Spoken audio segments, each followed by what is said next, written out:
Class 10 ब्रह्मांड एवं जैव विकास।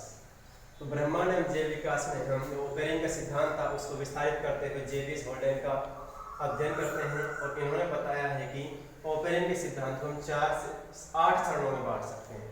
और 8 चरणों में हमने आपको कल बताया था कि जो प्रथम चरण होता है उस प्रथम चरण में पृथ्वी की उत्पत्ति किस प्रकार हुई और पृथ्वी की उत्पत्ति होने के बाद उसका जो टेम्परेचर था 5000 से 6000 डिग्री सेल्सियस था और उस समय हाइड्रोजन, कार्बन और ऑक्सीजन उपस्थित थे और ये हाइड्रोजन और कार्बन द्वितीय चरण में जाकर क्या करती हैं, हाइड्रोकार्बन का निर्माण करती है और द्वितीय चरण में पृथ्वी का जो वायुमंडल था कैसा बताया गया था, अपचायक बताया गया था।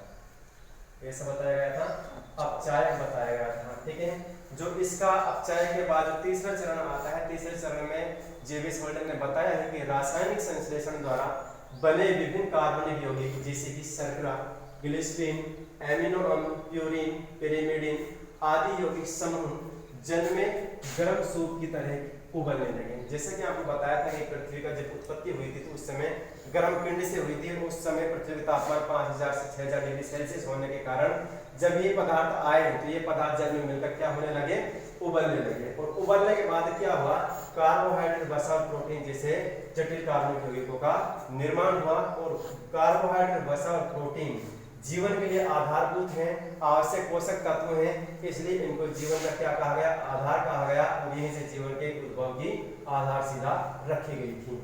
जो अगला चरण आता है इनका चौथा चरण में इन्होंने बताया है कि कार्बोहाइड्रेट, वसा, प्रोटीन तथा न्यूक्लिक अम्ल की आपसी क्रियाओं के फलस्वरूप न्यूक्लियोप्रोटीन्स का भी निर्माण होता है और अन्य दीर्घ जटिल अणुओं का निर्माण हुआ, जिसके कारण कुछ विशिष्ट न्यूक्लियोप्रोटीन्स में क्या हो, अनुलिपीकरण की क्षमता आ गई, यानी कि अपने डीएनए में प्रतिकरण की, डीएनए में बदलाव की क्षमता आ गई, जिसके कारण जनन संभव हो सका।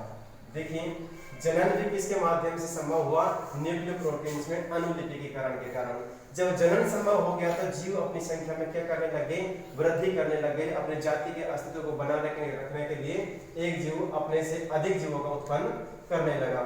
अनुलिपीकरण के कारण न्यूक्लियोप्रोटीन्स में तेजी से वृद्धि हुई और प्रतिस्पर्धा भी प्रारंभ हो गई। देखिए, जनन के कारण क्या हुआ, जीवों की संख्या में बढ़ोतरी हुई और जीवन की संख्या में जब बढ़ोतरी हुई तो भोजन के लिए उन जीवों में क्या हुई, प्रतिस्पर्धा हुई, कॉम्पिटिशन हुआ, यानी कि जो जीव खाएगा वो बचेगा, बाकी क्या हो जाएगी, मृत्यु हो जाएगी। तो प्रतिस्पर्धा प्रारंभ होने के बाद न्यूक्लियोप्रोटीन्स में उत्परिवर्तन भी हुआ, यानी कि उनके डीएनए में परिवर्तन होना स्टार्ट हो गया, जिसके कारण नए न्यूक्लियोप्रोटीन्स का निर्माण हुआ। इस प्रकार न्यूक्लियोप्रोटीन्स में जीवन का उद्विकास प्रारंभ हुआ। तो जो जीवन का उद्विकास प्रारंभ हुआ था कहाँ से हुआ है, न्यूक्लियोप्रोटीन से हुआ। अगला चरण आता है इनका पांचवा चरण। इस चरण में क्या बताया गया कि पांचवें चरण के बाद, चौथे चरण के बाद जब इसमें कार्बोहाइड्रेट और न्यूक्लियोप्रोटीन्स का निर्माण हो जाता है तो प्रथम कोशिका की उत्पत्ति हो जाती है। प्रथम कोशिका की उत्पत्ति हो जाने के बाद जो समुद्र में जो समुद्री जीव बने प्रथम कोशिका से संबंधित, उनमें प्रतिस्पर्धा के कारण क्या हुआ, जीव लड़ने लगे, जिसके कारण प्रथम कोशिका के जीव नष्ट होने लगे। परंतु कुछ ऐसे जीव बच गए जो प्रतिस्पर्धा करके अपने जीवन को सफल बना पाए, तो आगे चलकर उन जीवों ने अपने उद्विकास में अपनी भूमिका निभाई। तो जो छठा चरण आता है इसमें उन्होंने बताया इस आदि जीवों में पोषक विधियों के आधार पर विकास प्रारंभ हुआ और इसके आधार पर जीवों को परजीवी, मर्तजीवी, रसायन संश्लेषी, प्रकाश संश्लेषी जीवों में बांटा गया। तो परजीवी क्या होते हैं, ऐसे जीव जो दूसरे जीवों पर अपना भोजन ग्रहण करने के लिए निर्भर है। और मर्तजीवी का मतलब होता है ऐसे जीव जो सड़े गले कार्बनिक पदार्थों से या मर्त जीवों से अपना भोजन ग्रहण करते हो। और रासायनिक संश्लेषी जीव ऐसे जीवों कहा जाता है जो रसायनों के माध्यम से अपना भोजन ग्रहण करते हो। और प्रकाश संश्लेषी ऐसे जीव जो प्रकाश की उपस्थिति में अपना भोजन स्वयं बनाते हो, उनको प्रकाश संश्लेषी जीव कहा जाता है। अब इन सभी जीवों में से जो सबसे आगे उभर कर आया वो आया प्रकाश संश्लेषी जीव। और प्रकाश संश्लेषी जीव सातवें चरण में जाकर अपनी संख्या में वृद्धि करते हैं। जब प्रकाश संश्लेषी जीवों की अधिक संख्या बढ़ती चली गई तो क्या हुआ, प्रकाश संश्लेषण के कारण ऑक्सीजन की बढ़ोतरी हुई और वायुमंडल में क्या हुआ, ऑक्सीजन की मात्रा बढ़ती चली गई। और इस ऑक्सीजन की बढ़ती हुई मात्रा के कारण जो आठवें चरण दिया जाता है तो मुक्त ऑक्सीजन ने मीथेन और अमोनिया के साथ क्रियाओं से आदिकालीन वायुमंडल आधुनिक वायुमंडल में क्या हो गया, परिवर्तित हो गया।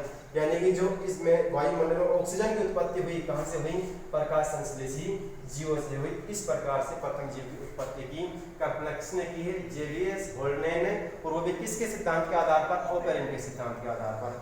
अगला जो आता है ये जो ओपेरिन का सिद्धांत और जेवियस हॉल्डेन का सिद्धांत मात्र कल्पना के ऊपर आधारित था। किसके ऊपर आधारित था? कल्पना के ऊपर आधारित था। तो इस कल्पना स्वरूप को प्रायोगिक रूप में बदलने का कार्य किया। प्रायोगिक रूप में बदलने का कार्य किया किसने? Stanley mirror. और इन्होंने एक प्रयोग किया। प्रयोग में मीथेन, ऑक्सीजन और कार्बोहाइड्रेट जैसे को 2:1:2 में मिलाकर उबाला और उबालने के बाद उसमें हाइड्रोजन, वो कार्बोहाइड्रेट, वसा, प्रोटीन जैसे जटिल कार्बनिक यौगिकों का निर्माण करके दिखाया और बताया कि जेवियस और हॉल्डेन की जो संकल्पनाएं थी, जो इनकी कल्पनाएं थी, वे सारी क्या थी? सिद्ध थी। तो ये थे जीव विकास से संबंधित कुछ सिद्धांत और अवधारणाएं। इससे संबंधित जो स्टैनले मिलर का प्रयोग है उसके बारे में कल अध्ययन करेंगे।